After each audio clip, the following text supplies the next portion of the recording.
I felt my stomach twist. My heart was pounding, and before I could stop myself, I ran.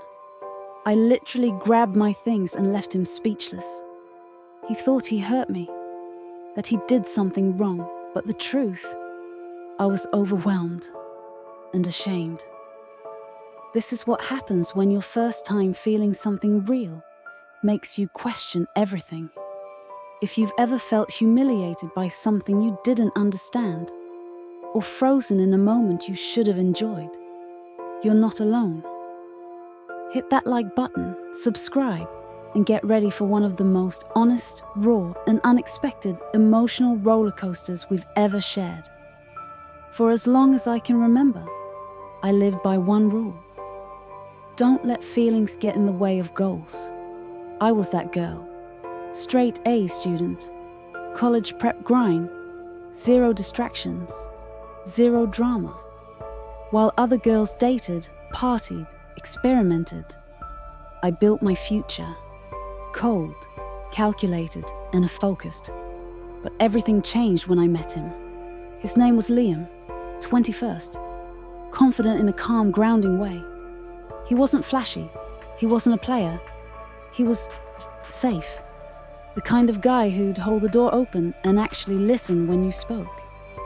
He made me laugh when I hadn't laughed in weeks. So for once, I let my walls down.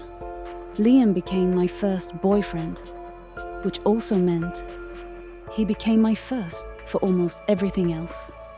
First kiss, first time holding hands, first time cuddling while watching a movie. Everything was gentle, careful, respectful. He never rushed me. And then came that night. We were in his room. Games, snacks, one of those dumb 2000s comedies playing in the background. It started slow, laughing, teasing, him resting his hand on my knee. Then suddenly, he pulled me gently onto his lap. His lips found mine, then my neck, then just below my ear. And that's when it happened. It was like my body short-circuited, my stomach tensed, my skin flushed, my legs literally shook. And then, like something completely out of my control, I moaned. Loud. Liam froze. He looked concerned, confused. Are you okay? And I panicked. I need to use the bathroom real quick, I mumbled. But I didn't go to the bathroom. I packed my bag, stumbled out of his room, and told him I had to go home. No explanation, just ran. My mind was spinning. What the hell just happened? Did I just have an orgasm? From that? Am I weird? Weak? Naive? Liam texted me that night. 12 messages, all saying the same thing in different words. Are you okay? Did I cross a line? Please tell me if I hurt you. God, that made it worse. He was being so kind, so respectful. And I couldn't even reply with the truth. How do you explain to someone that you're embarrassed because they made you feel good? Over the next few days, I spiraled. Not because of him, but because of me. I felt ashamed for reacting like that. Ashamed for not being cool or experienced. Ashamed for not knowing how to handle something that's supposed to be natural.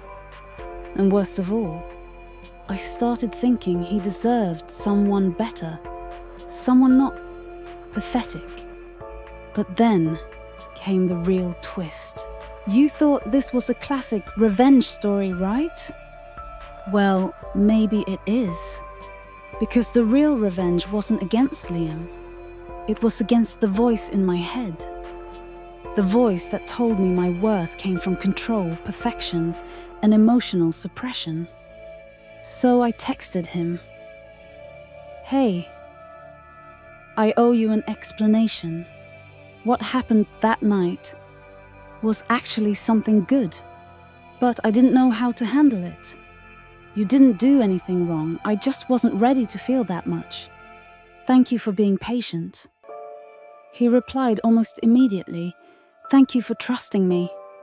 I was scared I hurt you. But I want you to know, you never have to be embarrassed with me. That was the moment I knew. He was the right first. For once in my life, I let go of perfection. I felt something intense, real, unfiltered. And I didn't hide it. I owned it. And the guy I was terrified of disappointing, he stood right there, calm, understanding, and proud of me for being honest. The shame turned into power. The embarrassment turned into growth. And that moment, it became something beautiful I'll never forget. Sometimes our biggest freakouts are just our bodies showing us something deeper. That we've crossed from fear into trust. You don't have to be perfect in love. You just have to be real. And anyone worth loving will honor that. If this story hit home, hit that like button. And tell us in the comments, have you ever been so overwhelmed by emotion that you shut down? And hey, for more emotionally raw, honest stories of love, pain, and healing, make sure you subscribe.